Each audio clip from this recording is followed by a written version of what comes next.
Hello everybody and welcome to Vicky Pattison, The Secret To. This week I am joined by none other than ex-reality TV star, podcaster and all-round legend Superman. It's Kate Ferdinand, everybody! Woo! Thank you. What an intro. People seem to like them. I write them myself, you know. I don't mean to toot my own horn, but I write them myself. You've Elif done very doesn't well do there. that. I can't record like that. If I've got a guest on, I have to do that after because I'm a nervous Nelly.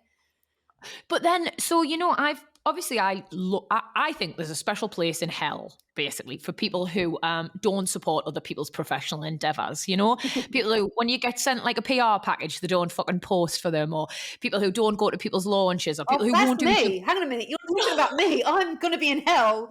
I'm terrible at that. Okay. No, I mean, if there's not an excuse not to go, Katie, I'm sure you're very busy, mate. Come on, don't do yourself a disservice. But you know, just some people who are sitting there thinking, oh, I'm not fucking posting for them, or I'm not going to do their podcast or whatever. Look, you're here on my podcast. You're doing yourself a disservice. I'm not very good at posting the packages. I'm not very good at posting them, but I do the podcast. That's me, girl. So say you're going straight to heaven. So I always do other people's podcasts for them. And I'm all like, nobody does the little intros. Everybody does that. Everyone does it afterwards. And I think, oh shit, like, should I be being a bit more professional? But I think it's nice to G you up at the start of a pod and say lovely things about me lovely guest. You bigged me right up. I'm in a good mood now. I'm going to... Oh, yeah. Yes. Oh, well, I love that. Mate, I was, before we get into the questions, which my lovely producer has painstakingly wrote and are all fab, I just want to say you look unreal at the minute, Kate. Really? Oh, thank you so much. So good. It's to the point where, like, obviously I'm all for, like, women supporting women, but I look at your fucking Instagram and I think, look at that cow. You're that good looking. What's with the bod, lass? No. You've had a baby. No, listen, you know, I've always been into my workouts. I love working out. More just, listen, I do like to look good. I'm not going to lie. I want to look good. Everyone does. But everyone does. Also mentally, my life is so manic that hour in the morning just calms me for the well, it depends what goes on the day, but it's meant to calm me for the duration of the day. And yeah, I mean, I'm just working out. I'm on a whole new thing though. I've started like looking after my body from the inside. I feel like really important. Everyone always wants to go gym and look good and get all their hair done. And I've started trying to take care internally, and I feel like that might be helping. Yeah, no, well, it definitely will. Honestly, that's where I fall down. So over the years, like, I think the whole fitness industry's changed, hasn't it? And like, there's definitely a more progressive and positive like mindset around it. So we're all about, don't work out just for an aesthetic, work out to feel good, work out for your mental health and all that. And I do that to a certain extent. But actually, I think I work out so I can eat more chocolate and crisps. And I do need to be a bit more sensible about what I put in my body because I'm not getting any younger. Well, listen, I've always been a binger. Well, I always binge. That's what I've always done. But I don't know, this I'm only 3 weeks in. But I just felt like fucking woman, mate. My skin has been bad and everything's not been great. And I just thought, do you know what? That was getting me down. So I'm just going to make a little change. Also, I've been really tired. I think I've been probably not eating the right foods. Sometimes in so much of a rush that don't eat properly, that now I'm doing it properly. Yeah. And what are you doing? So is it like, are you getting loads of fresh fruit and veg in you? Are you plant-based? Like, I'm always fascinated to find out what people are doing. Not that I'm going to fucking stop with the crisps and chocolate. Like, I just hope someone's going to tell us it's dead easy what they're doing. Don't get me wrong. I love all food, like all bad food, all food that isn't high in calories. I love chocolate. I love crisps. I love sweets. I love takeaways. I love everything. But what I've been doing I love you. is having I'm obsessed with celery juice. Obsessed. Oh, no, fuck off. Yeah. No, I'm obsessed with the taste. I hate the taste. It is vile. Oh. Please, the benefits, it was going to change your life. It's changed your life. Yeah. Right. If you're telling me I've just got to drink one of them a day and I can look like you, I might give it a go. But I just don't know if I want to look good that bad. First thing in the morning on an empty stomach, and then you don't eat for half an hour. And it's good for your skin, it's good for your liver, it's good for bloating, it's good for, the list is endless. I've been having that and so have the children. And I just feel more energized and really great. And then I just eat my healthy meals throughout the day. Yeah. Well, honestly, I always used to go to, I haven't been in ages just 'cause I've been so busy, but you know, like Jason Vale, the Yeah. juice retreat, I always used to do at least one of those a year for like a proper reset, like healthy recharge me batteries, like just get myself into a better place, like do some hiking, get out in nature. And I absolutely, and like you juice for a week, of course, as well. And I loved it, mate. Like I absolutely loved it. Don't get us wrong, like I missed me fucking burgers and that, but I did absolutely love the effect it had on me body. Mm. So I know you're talking sense, lass, but I've literally just walloped a sausage, bacon, and egg wrap. So I don't know why I act like I'm gonna make positive changes. I'm full of shit. But no, you look great and you are smashing the workouts. Sometimes I get up and I try not to go on Instagram straight away because that's part of my healthy routine Yeah. is delaying that consumption of like other people's lives because I think that's just so toxic for my mental health anyway. But whenever I go on and like the way the algorithm is, Kate, I must always look at your stuff because I always see yours and I'm like, she's already fucking walloped a workout. She's got the kids at school. She's got this, she's got that. Like you're up early doors, aren't you? No, do you know what? And I agree with you. I know this. I don't go on Instagram and look at people early morning because Can it? it, it, Yeah. it sets me up badly for the day and I feel like I'm chasing something. But I have started posting my workouts because everyone says it inspires them. So I think, do you know what? I'll just put it up. Hopefully it helps someone go. I have to go early, otherwise I don't go. Like I'm not one of those people that go, I'll go later, I'll go at 6. I just won't do it. I won't go. I I won't go. I'm won't the go. same. So I just get up early and do it and it's done. No, I think that's exactly my mindset. Like some days I've been like, oh God, I've got to walk the dog and I've got a podcast and I've got this and I've got that. Like I'll book a zero gravity at 6:30. And the amount of times I've messaged that poor fella and been like, I'm sorry, mate, I'm not going to come. Like, I don't know why he even gives us a 6:30 slot anymore because he fucking He must probably know. knows you're not to come in. That's why he gives it to you. He doesn't set his alarm. He knows I'm full of shit. No, but you look amazing and hats off to you. So what time are you getting up? Thank you so Go on. much. I just want to say I don't enjoy the early get ups. I just do it because I have to.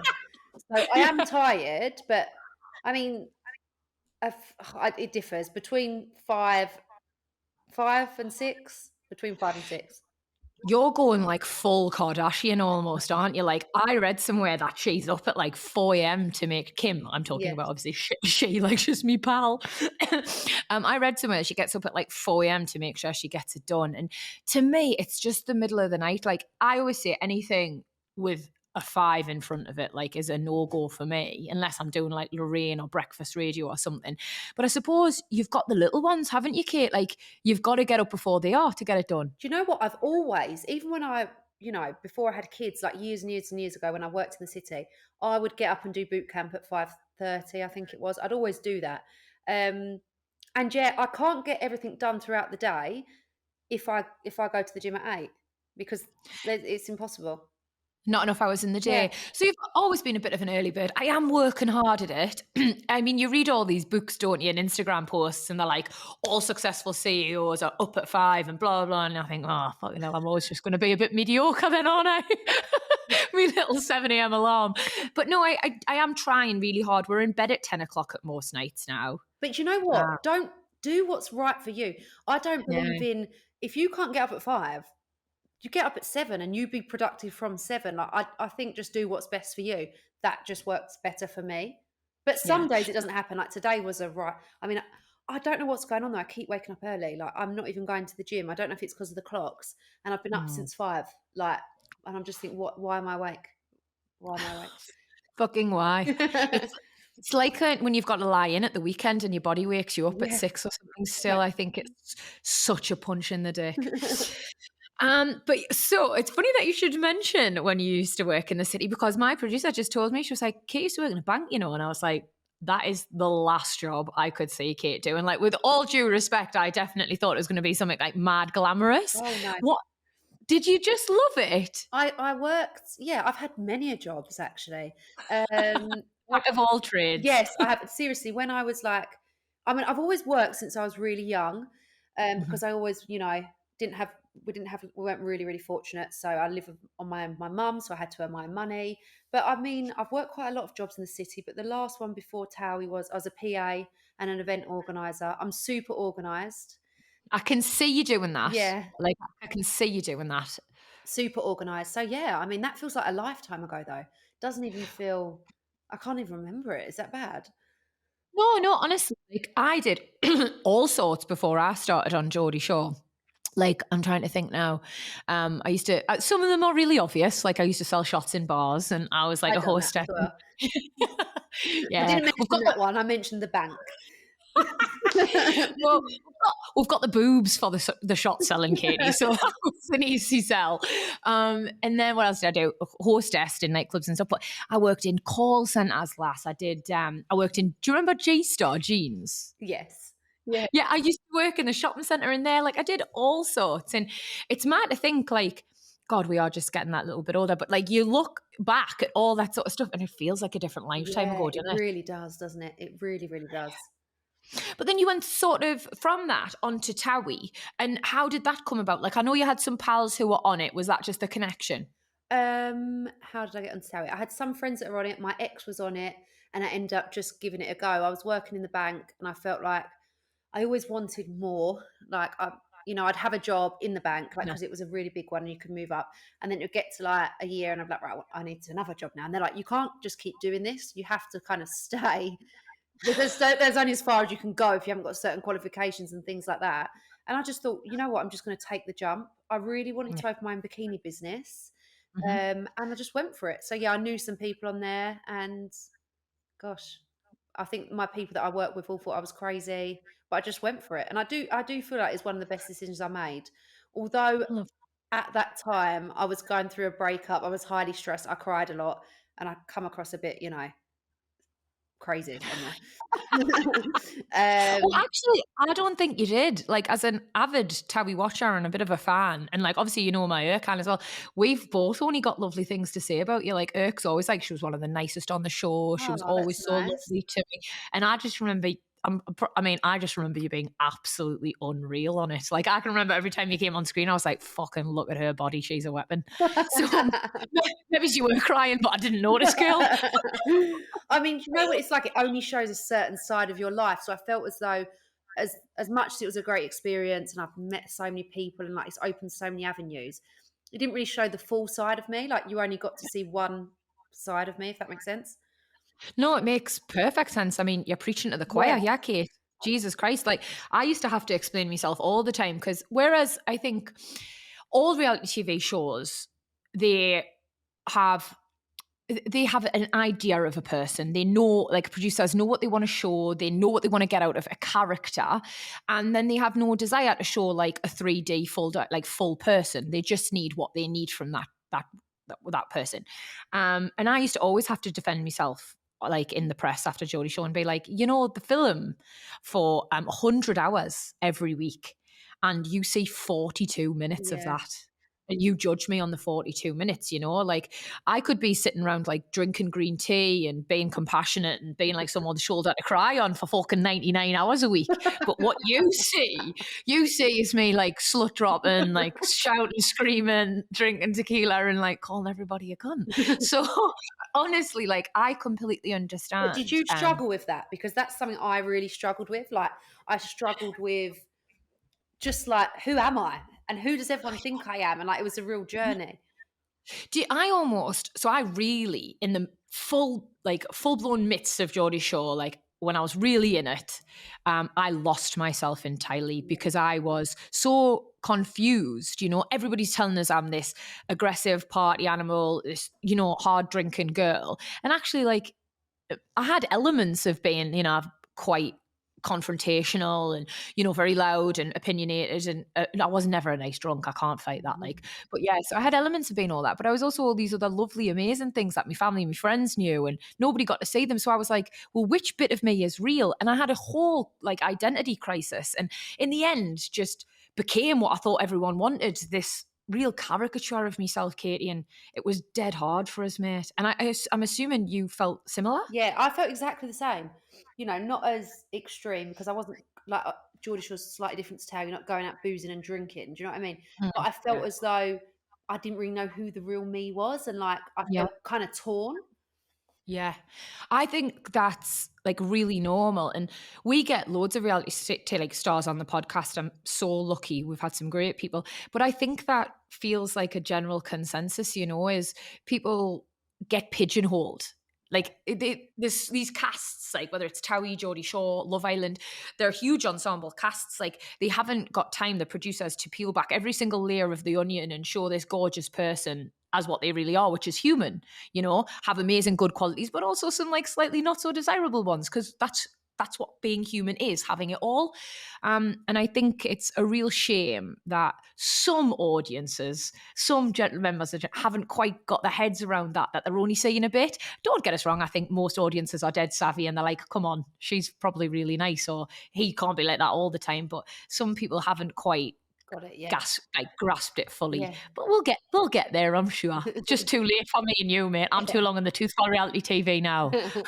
Are you pleased to be out of that space? Yeah, I'm so pleased. Although it was great, I'm so pleased. I feel really content where I am now. Yeah, and like I felt like I was fighting something then, and like, of everyone thinking they knew who I was. And I feel just more relaxed in life now. But you can tell that. You can really tell. And I hope I'm not out of line, because, again, it's exactly the same with me. But I look back at pictures, mate, and I was all hair extensions and Yeah. massive eyelashes and like, I was practically radioactive, Kate, the amount of fake tan I used to use. But I actually think it was probably all a bit of a defense mechanism. Like I felt a bit insecure, a bit like self-conscious, out of my depth. So I did all these things as like almost war paint. Yeah. Oh my god, it's exactly the same. I mean, look at us both now. I look like I've got a pea head. My hair's slicked back. You would never have caught me on Towie like this. Like I had to have my hair down. I had to have it all. I felt like that kind of protected me. Whereas now, I feel like we must just be more relaxed in ourselves. That we're cool like this, more accepting of ourselves. That's it. And I think it comes from like an amalgamation of different things. Like, yes, I think just getting older helps. Like, you give less of a shit in general. You can't get away from that. But we're sort of being a bit truer to ourselves. Like, and I think when you're really comfortable with who you are, like, you don't need all of the like add-ons quite as It's much. so true. Yeah. Yeah. Come on then. Highs and lows at Howie before we move on. Oh god. Um, highs. Highs. I don't know. The highs. I mean, right, okay, I Well, got to experience things that I would never get to experience in my normal 9 to 5. You get to travel the mm, world and go to premieres and meet, do things that you could only imagine doing. That's yeah. exciting. And I suppose the people that I'm with, you'll understand this. You experience life, just you guys, that no one understands. And that's kind of like a bonding thing, isn't it? You feel like you're in this like top secret little cool club, and it makes you really good friends, Yeah, doesn't it, sometimes? yeah, it Yeah. does. And then the lows, I suppose, probably not showing the real side of me. My ex was on there, I just bicker, like I don't feel like it represented me, and I felt like I struggled with that. Yeah. No, and I can absolutely relate to that totally. It must feel, and I know it probably doesn't even factor in, like, you just living your life doing you, but it must feel canny good to be like in this totally different place, like embracing this whole new you, just like really happy, really content, and they're all still doing the same shite. Do you know what? You're so funny.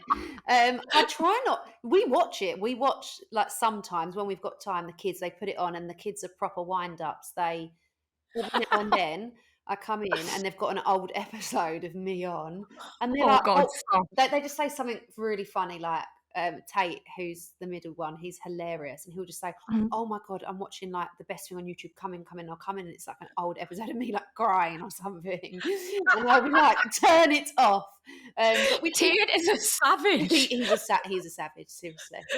Um, but yeah, I mean, I just feel worlds apart. It's just different lives now, isn't it?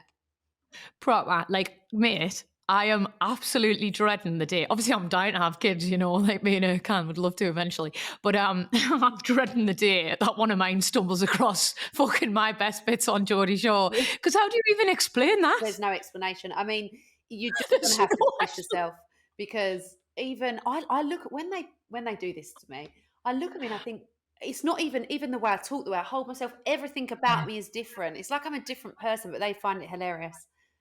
Well, that's it, because you're probably so far removed from that version of you now that actually, like, they don't see you there, Yeah. it's someone totally different for them. There's a TikTok account called Vicky P Quotes, right? And I know the girl who runs it. Like I've chatted to her before. She's absolutely class. But like I've joined TikTok in a desperate attempt to fucking keep young and cool. It's not going well. I hate myself every time I make one. But yeah, I've joined it and I see them all, and the even when I'm just having a joke, like I watch myself on this Zoom and I'm constantly laughing, I'm smiling, my face is like beamy. But even when I was just having a joke on there, I'm like stern, I'm so angry, and I'm like, oh my God, like no wonder people thought you were a knobhead, Vicky, because you're terrifying. It's awful. And I'm going to have to explain all of this to me kids that like, oh, once your mum was a bit of an arsehole. Just block it all. Just block it all. Block your phone. You know, you can do search words. Just block Vicky Pattison. I'm coming to you for all my parenting tips.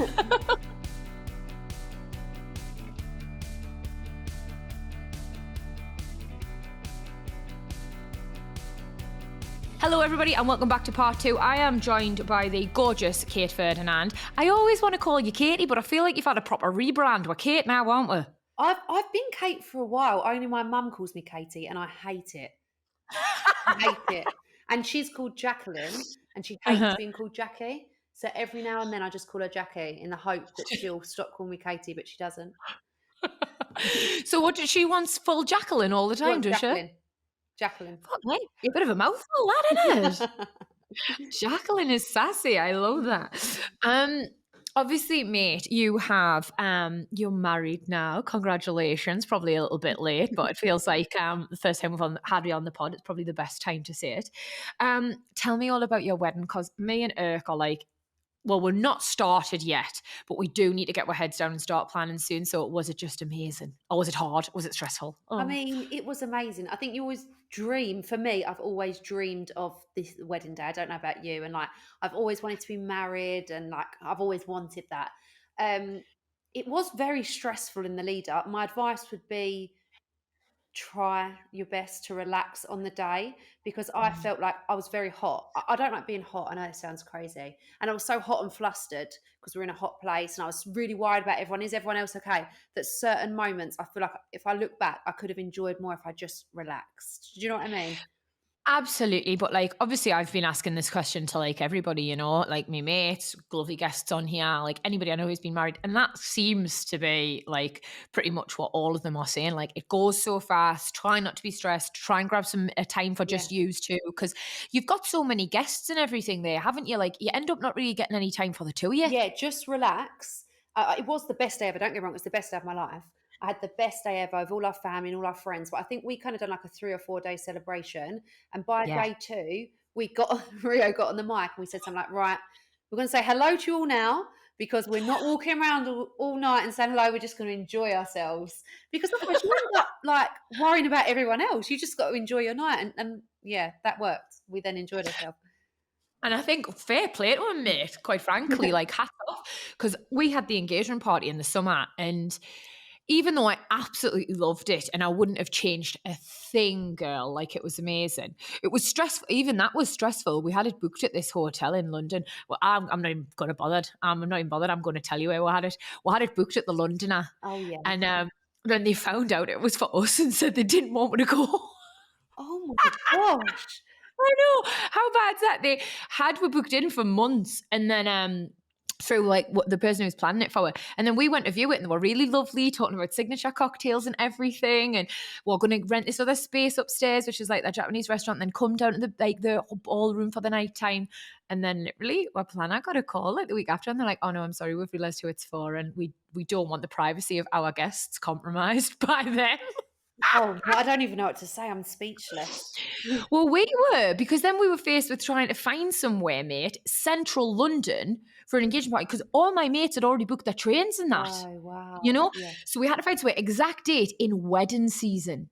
Wow. So we were shitting ourselves. But in fairness, we found somewhere miles better. We ended up having it at 14 Hills, and I just can't tell you how perfect it was in the end. Like, because it was the height of summer, like you kind of wanted to feel like, you know, it was all glass. Yeah. So you saw the lights going down and it was all like rainforesty, and it was just perfect. Like everything happens for a reason, done it. But yeah, we ended up walking around the whole night, and like saying hello. And by the time I looked at my watch, it was something like 12 o'clock. Yeah, you've And we got to had, just take time. You've got to just say, right, enough's enough. I'm just going to aye. enjoy it. You've got to have your dance and have your time because the time just goes. As well, I need to ask you, you got married in Turkey, didn't you? Yeah. Cam was buzzing about that because you know he's Turkish separate, don't you? And he's like, they've got married in Turkey. And I was like, I don't get any fucking ideas. We're not, mate. Because I'm the same as you, Kate. I get too hot. Oh my God. Far too hot. Yeah, I'm a very hot person and I get very, very flustered and I'm not good when I'm hot. No, it sounds ridiculous. I got married in Turkey. But it was very warm. But then we did like want that kind of like idyllic, by the sea. Yeah, it was hot, but I'm glad we were there. It was amazing.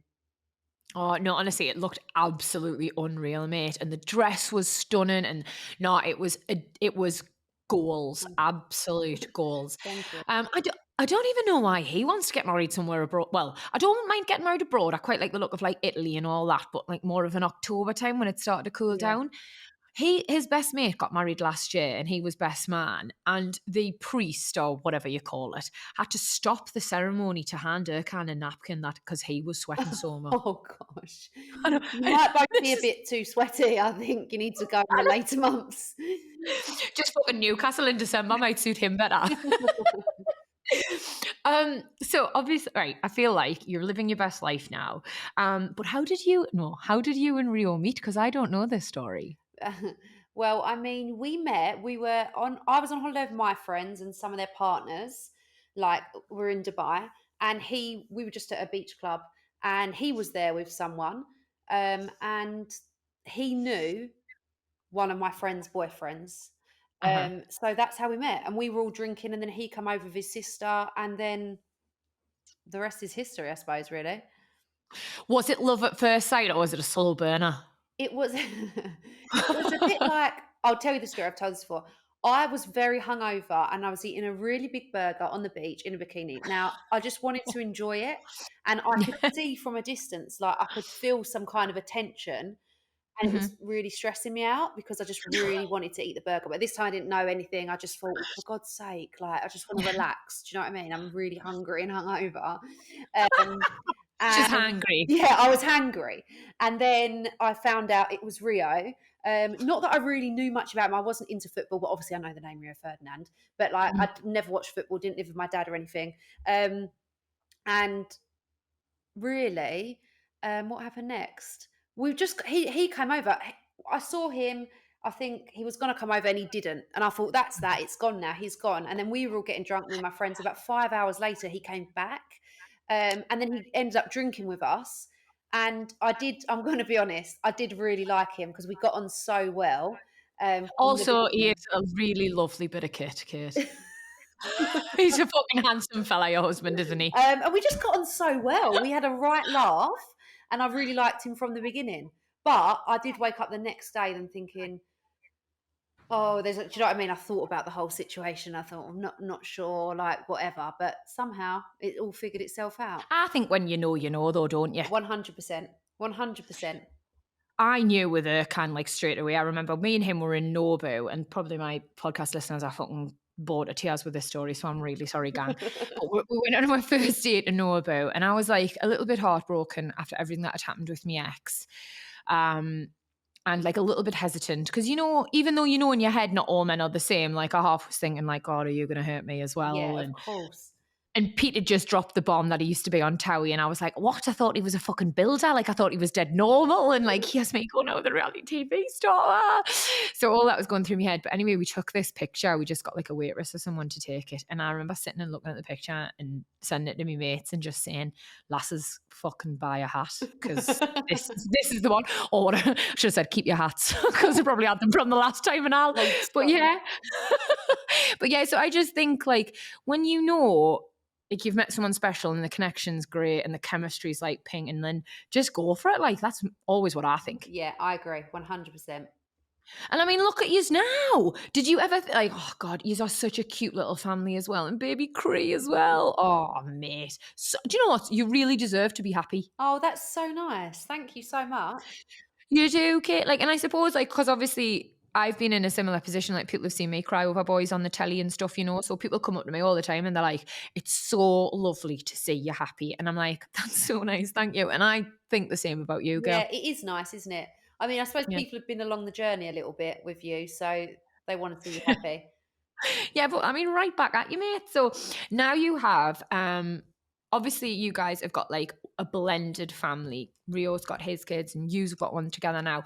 And it's spawned a podcast. Is that right? Yes, that's right. So yeah, we're a big blended family, and I just really struggled with certain things. Didn't really have anyone to speak to, and Yeah. we filmed a documentary, and so many people got in contact and said they felt the same, because it's not Yeah. every day you bump into someone that is a step parent whose children might have lost a parent, or all those kind of complex situations. And so I started Blended the podcast, and it's just been amazing. Speaking to people that are in blended families and listen to their dynamic and their situations, and just meeting so many great people. And I feel like it helps me as well. Like, it's kind of like therapy, but helping other Yeah. people as well. No, no, I absolutely think that. And I think talking through stuff is really cathartic. And also like getting to hear different people's stories and not feeling like you're so in your own head and you're so alone. Yeah. Oh, your accent just changed then. You got Did two it? accents going on. I feel like I did a podcast the other week with some fella from Newcastle, and he was like, "Oh, you've not softened that accent, haven't you?" And I was like, "I actually didn't think I had, but if you're telling us I have, Yeah. maybe I have." Yeah, sorry. What did I go for? Where was it from? Like Southern or I'm something? not sure. It was. It just changed. That's all I know. I'm really sorry, mate. Yeah, But but no, I sorry, think yeah. I mean, I'm just a great believer in speaking, talking, getting it all out. And before, when I first met Rio, I feel like I couldn't do that. I didn't really know anyone in a similar situation, and also I didn't really want to talk too much because it was early doors. Whereas yeah. now, I feel like I'm confident in where I'm at. I can speak, and meeting other people in similar situations is just amazing. No, that is lovely because there's no rule book, is there? Absolutely not. And I think even, being a biological parent's hard, being a step parent's hard. Everything is difficult. So it's good just to meet people that are going on the same journey as you. And I think there was that kind of missing. There wasn't that kind of blended family space. Yeah. No, it absolutely wasn't, mate. Did you find when you first started like getting serious with Rio and were being introduced to his kids and stuff, did you feel like that was a difficult line to sort of tread? Yeah, it was. I mean, I didn't really think about it too much in depth, but when I was, walking the journey, I found there was lots of difficult moments, and the children have been through a lot. Rio's been through a lot. It's a lot to take on, and I really felt like I needed to speak to people, but I didn't know where to turn. And I felt as though no one that I knew really had been through anything similar. Yeah. It's lovely though that you've taken that sort of difficult journey that yous have been through, come out the other side and used your platform and used your knowledge to create a safe space for other people who are going through something and are feeling a little bit confused too. You do that as well, though, don't you? You've done that with your documentary, and I think that's like Mm. something that I'm so grateful for. Like, Yeah.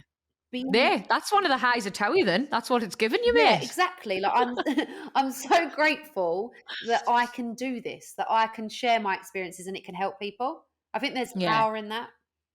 No, absolutely. And like I often look at some influencers and I won't ever name names. I'm not trying to be judgmental here, but I think you've got this fucking fantastic platform and you've got loads of people looking up to you and all you're doing is flogging fast fashion. And like don't get us wrong, fucking hell, I love a bit of fast fashion as much as the next person, but I always endeavour to use my platform to do other things as well. Yeah. And the documentary being like one of them, like I've been trying to make that Kate for years. For years. And it was something that I just knew was going to be powerful and important, but nobody would give us a chance really because they all just saw me as the fucking drunken girl off the telly. So it was lovely to finally be able to make that like something I was very passionate about, and use my platform for good. Yeah, it's amazing. I think if you can do that, then, I always say if you can just help one person, then you're doing a good job. That's it. I also wanted to commend you because, like, I look at your Instagram, mate, and I feel like no, I'm not just thinking, God, she looks great all the time. I actually think you're really honest on there, and like, just through we're sharing the same management and stuff. Like, I know that sometimes you struggle with that. But I wanted to say, I think you're doing a great job. Oh, thank you so much. I struggle because I feel as though I don't share my children's faces, number But then one. loads of celebs don't do Yeah. that. And I think that's complete personal preference, girl. Yeah, but I then find it difficult to share some of my real life because a lot of my Mm, life, I do work, but a lot of my life is my kids. And I find that balance really hard. I also right. find sometimes it just gets a bit much for me, social media, and I just have to step away. Yeah. But I'm not afraid to do that. I think, you know, our agents probably wouldn't be happy when I just go on a silent one for like 3 weeks. But for my Maybe sad. yeah, for my mental health, I just think the comparison and the minute you wake up seeing people like you do, I make a conscious effort. Even if I Mm, post my gym workout on, I post it and I go off. I haven't got mm. Instagram as an app anymore. Have to search for it kind of thing because I felt as though I was just clicking on it without even realizing. Like I just find Second myself on it. nature. Yeah, and Yeah. I'm like, what am I doing on here? I've got so many other things to be doing. So since I've made a conscious effort to use it in a better way, I'm getting on better with it. Yeah. It's like so we're the generation that's like guinea pig in social media, aren't we? Like Yeah. me mum, my mom's generation, like it's not. My mom's trying to get into it, bless her, and that like she loves it. She's doing her own little reels and stuff, but she's not got the obsession the way I have, Yeah. and the way like I know loads of my mates have, And I suppose it's going to be us that we're the ones who are going to like test the effects of it, and it's definitely got a detrimental effect on mental health, like 110%. Like just even the comparison culture that it brings about, I think. So learning to put some healthy boundaries in place with social media, I think, is so imperative. Yeah, definitely. And I'm proud of myself for doing that. And I feel Yeah. like this is something they should, teach you when you're young. Like I worry about my children because everyone's obsessed with TikTok and like you can just end up scrolling on there for ages and Yeah. just worried about the effect that that will have. It's mad, mate, because obviously some of the kids, like some of your kids, they're a bit older. Yeah. So I suppose like all this stuff, like the TikTok trends and being exposed to these perfect bodies, like that would terrify me. It is. We're trying to limit it at the moment, Yeah. actually, like not let them on there constantly because I just think before you know it, they'll just be on their phones 24/7 and it's just not healthy. No, mate, it's absolutely not. And like, I think you must do an all right job of it because, again, on social media, Mhm. I see like you are always out together having family days and stuff, and that's what it's about. It's about giving them an alternative, challenging them in other places. Yeah, this is what I say. I say, listen, if I'm out working and I'm home late, I can't expect my children not to be on their phone because I'm not Yeah. here to entertain them. But if we're all out on a family day, I can say you're not on your phone because we're out together. Yeah, that's it. Yeah. And even like I have to learn that. Sometimes me and Erkan will be out with the dog and I love our dog walks. Like Milo is so happy. Like Erkan's getting his steps in. Like it's just should be a moment of unadulterated joy. And I catch myself watching what some dickhead in America is doing on TikTok. And I'm like, what are you doing? You're fucking missing out on real life. Yeah. It's happening in front of you. You're always like looking for something else and not living in the moment. I've got TikTok, but I Mm. don't go on it because I think I could just lose too much time. I haven't got the time to lose. And it's so dangerous. Like even lying in bed of a night time where I'm like, I need to go to sleep. I'm up at whatever time, 3 hours after Kate Ferdinand. But like I'm literally on it and I'm thinking, go to sleep, stop it. It's not adding anything to your life, but it's just addictive, isn't it, lass? Yes, they've got it Ah. sus because they've got the whole generation addicted, seriously. Oh, we could whinge about this for hours. We're definitely showing what age here. Yeah. I wanted to ask what's next for you, mate? Professionally, personally, what are the plans? Oh, that's a big question, and you know what? I don't really know is the honest Oh, she's flying by the seat of her pants. I love it. answer. I'm just going with the flow, like, I've stopped doing things that don't benefit me in the right way. I think, when I was on tower, I used to do this, this, this, this, and I'm not doing that anymore. I'm just doing things that make me feel good and that fit with Mm. me, and at the moment, I haven't got too many plans. I'm just living in the moment, I suppose. And just enjoying like every second. Well, you know, trying to with 4 kids. Let's not romanticize it. Yeah, Life is sometimes yeah. I hard. mean, yeah, I'm still very stressed at times, and my kids drive me bloody mental, but I love them, Yeah. and just going with the flow. 4 is a lot though, lass. Yeah, it Like, is. 4 is definitely a lot. And how did you take like how have you taken to motherhood? Because obviously you now got baby Cray as well as the older ones. Like I feel like I don't know if I'm a natural born caregiver, so I don't know how I'll take to it all. I mean, I I really just you kind of worry. fell into it. You just have to. Like, not Mm. like you've got children, they need to be looked after.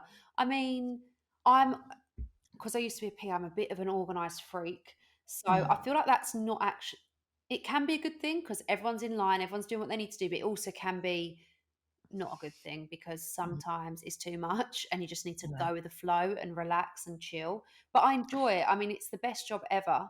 And I feel like when you do have children, you really just appreciate everything and are so grateful for this life. But they're also very tiring, very draining. You're knackered, exhausted, and you think, oh my God. But then you look at them and you think, how have I made this? It's just so up and down. It's just crazy. But it A is the proper best job. emotional roller coaster. Complete roller coaster. But then I think that, like, my sister had a little girl a couple of years ago. I actually can't believe this, but maybe we'll be 3 in January. I don't know where the time has It just gone. flies by. Scarily so. Mm. And like Laura will say to me, she'll be like, I used to think I was tired before Vicky. Yeah. And then I became a mother. And I'll just sit there, honestly, Kate, fucking terrified because I think I'm tired now. Like, is there more tired I can be? Like, it Um, does scare me. it's like, I know you shouldn't say this because you shouldn't make people feel like their tiredness is like, It you're is tired, that's not good. relevant. It's not Yeah. relevant. It's very relevant to your life. And I used to be exhausted pre-Cree and pre-kids and think there's no tiredness like this, but it's just a different level. Like, I don't know what it is. I don't know if it's because you never switch off because you're always worrying about them or there's always something going on. It's a different level of tiredness. But then it's a different level of joy in the days as well. So it all balances itself out. That's a really lovely way of looking at it, mate. And I don't mean, I often do this when I'm chatting to mothers, and I hope nobody gets offended, but I talk about my relationship with Milo because obviously to me, he is my fucking kid, you Yeah, of know? course. And I'm actually a really nervous and neurotic person. And people don't believe it. They're like, oh, you seem so like confident and calm, but actually, like, I have to do loads of things to make myself even appear like remotely calm. And I have to train, I have to exercise, I have to get fresh air, I have to like speak to my life coach constantly, like all these things to make the like appearance of someone who's fucking normal. Um, That's so I do, I swear. It's a full-time job. So when I'm with Milo, like, I'm nervous. I'm nervous that there's going to be a big angry dog attacks him. I'm nervous that then I'm going to have to talk to the owner about it. I'm nervous that, like, when I walk him, he's going to run off and not come back. Like, I'm constantly yeah. I'm teetering on a knife's edge. And then I think about it and I'm like, God, your life was so much calmer and easier before. But then I think about the joy he brings us, like when he wakes us up in the morning with these little licks, and like when he comes in so happy, and when I see him come back when he's chasing the ball, like, I think it must be a similar feeling, Yeah. as what it is to be in a mother. 100%. Like, I had Ronnie the dog, my dog first, and he was like my baby. Like, and everyone would be like, he's not a kid. And I'm like, no, but he's my baby. He was Oh, like mate, I could see how much you love him. my I could see. baby. And it is, I mean, it's different. It's got differences, but it's got similarities. You love, they're a pain. You got to get up and, I'm talking about the dog, by the way. You've got to get up and feed them. And sometimes you can't bother to get out of bed, but then you love them so much. It's the same as kids, they drive you mental, but you can't imagine life without them. That's it. And that is it. Yeah. And I think it's a lovely way of putting it. I know how busy you are, girl, and I really appreciate you coming on. I've had such a lovely chat. It just felt like catching up with a mate. Loved it. And I haven't seen you in so long, so it's been so good to chat. I know it has. Right, before I let you go, here at Vicky Pattison The Secret Too, we always ask our gorgeous guests to give our lovely listeners a kind of pearl of wisdom. Oh It's gosh. Yeah, don't worry. Honestly, you've spoke with such profound wisdom. This is going to be so easy for you. I'm going back to like our chat at the start of the pod, and it sounds as though you've had this like real evolution. I call it a rebrand, and I'm joking, but you've proper found yourself, Kate. Like, you're so happy. You're glowing, actually. I think that's a lovely word and a lovely way to put it. So I'm sure my listeners would like to know what your secret is to finding yourself. What is it? Whatever you want it to be, lass. Sorry, I thought I had to say the thing. Do I have to say the No, thing? no, say whatever Oh, feels relevant to you. oh. Okay, sorry. Let me think about this. Ask me again. What did you say? What's my secret to finding myself? Yeah, what's your secret to finding yourself? Just, I think, accepting myself. I think I was always trying to look at other people and see, oh, they're doing this. I should be doing this. Oh, da, da, da, da, whatever, whatever everyone's doing, comparing. Just being okay with being me. I'm not going to be, the smartest. I'm not going to be the prettiest. I'm not going to be this, but I'm me, and that is enough. And I feel like in this world that we live in, we're always trying to compare. And, if you don't look as good in their outfit or you haven't done this job, then you're not good enough. And it's just like, just being okay with being me and loving me. Like, that's a journey. It takes time. And also sometimes I still don't love myself and I beat myself up and, I'm very hard on myself. But just being more aware of myself and what makes me happy and not doing things that compromise that. I mean, that's such fucking good advice, lass. And even just listening to you there, I was like, I need to learn to do a bit more of that. Like, even as like I'm 35 next month. So even as like a 35-year-old woman nearly, like I still lose a sense of myself when I'm scrolling through Instagram or when I'm flicking through a magazine and I want to look like everyone else or get the jobs everyone else is getting. But I need to remember like I'm me and that's what's special. And yeah, and don't I think when we try to be like everyone else, we dilute ourselves and then we're Yeah. not going to get the best things because we're not being true to us. So I think less comparison and being used the best, isn't it? Because no one's going to love you when you're trying to be someone else. Nah. And be yourself because everyone else is fucking taken. Yeah. Oh, Kate, thanks for a really lovely chat. Thank you so much for having me.